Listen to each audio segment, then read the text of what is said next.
देखते हैं। हमने देखो हमारी कुछ इच्छा होती है इसलिए हमें भय होता है, हमें नहीं मिलता उस तरह से।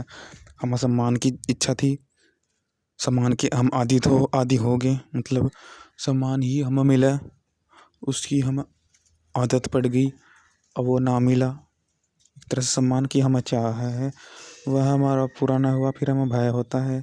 जब कोई हमें धिक्कार देता है तो इसलिए ही है कि हम ही हमारे आवश्यकता के कारण हैं, हम ही जो हो रहा है हम उसके कारण है। तो हम इससे निकले तो उसका मार्ग हम ही हैं कि हम आदि ना हो तो वो मार्ग भी हम ही खोजते हैं कि अच्छा फिर और अच्छे के लिए जाएं। अच्छा इसमें है कि इस भय से मुक्त हो जाए जो हम ही के कारण नीचापन जो बुरापन अनुभव करते हैं, हम ही अपने के कारण ही नीचा अनुभव करते हैं, तो इससे ऊपर हो जाए, हम अच्छे को चुन लें। इसलिए हम अच्छे चुन सकते हैं कि हम ही हमारे के कारण से नीचा ना अनुभव करें, किसी की आदत ना पड़े।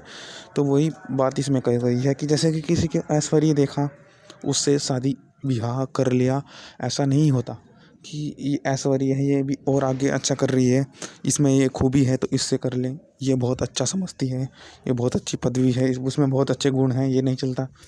क्योंकि गुण तो उसकी आदत पड़ जाती है परंतु हमेशा नहीं मिलते, तो फिर धिक्कार मिलेगा। इसलिए जो इसमें कहा गया है कि कन्या के संबंधी जन, मतलब हाँ अपने लिए एकाग्रचित्त से होकर के उसमें कार्य करें। एकाग्रचित्त होकर कार्य कैसे करेंगे कि जो है उसके लिए इतना उसमें खोए हैं कि अच्छा चाह रहे हैं, ये नहीं कि आदत आदत नीचा ना करें। कि जो जो किसी के प्रति इतना कल्याण भाव या अच्छे के प्रति भाव कि किसी चीज़ में से अच्छा, कि कन्या के संबंधी जन प्रथम तेरे लिए विवाह मतलब पहले हम अग्नि को कन्या स्वीकार करते हैं कि अग्नि को कह रहे हैं कि पति तथा पति के परिवार जनों के लिए प्रजनन शक्ति से युक्त संतान उत्पन्न योग्य कन्या को देता हूँ। हे अग्नि तू अग्नि, अब अग्नि वह कन्या देती है पति और परिजनों को, मतलब पहले अग्नि के संबंध रखा गया। अग्नि में वह एक संकल्प लिया गया कि अग्नि को दिया गया, अग्नि फिर हमको दे रही है। क्योंकि इससे पता लगता है कि अगर हमने छोड़ दिया फिर हम आदी हो जाएंगे, फिर हमारे पे सब छूट जाएगा, हमको हमारे पे कुछ नहीं रहेगा।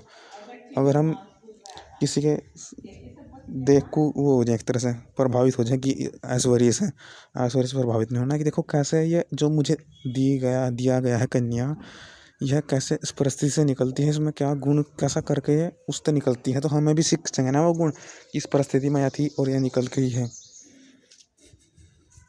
कि ये कितनी अच्छी है कि इस परिस्थिति से निकली है, ये दुख से निकली है, कि हाँ ये अग्नि ने मुझको दी है कि हाँ ये क्या कर सकती है।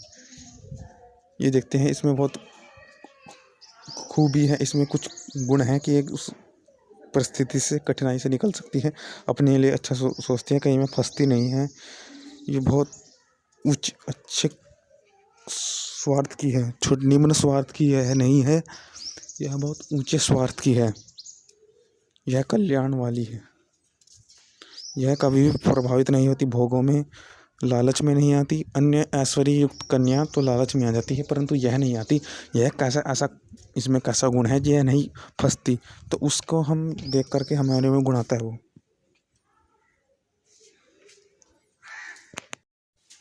हम पूरी परिश्रम से उसे चाह रहे हैं कि उसकी हम खोए रहे हैं कि कैसे उस लालच में नहीं आती, उससे हम भी सीख रहे हैं और वह भी सीख रही है, तो उसको हम धारण करें।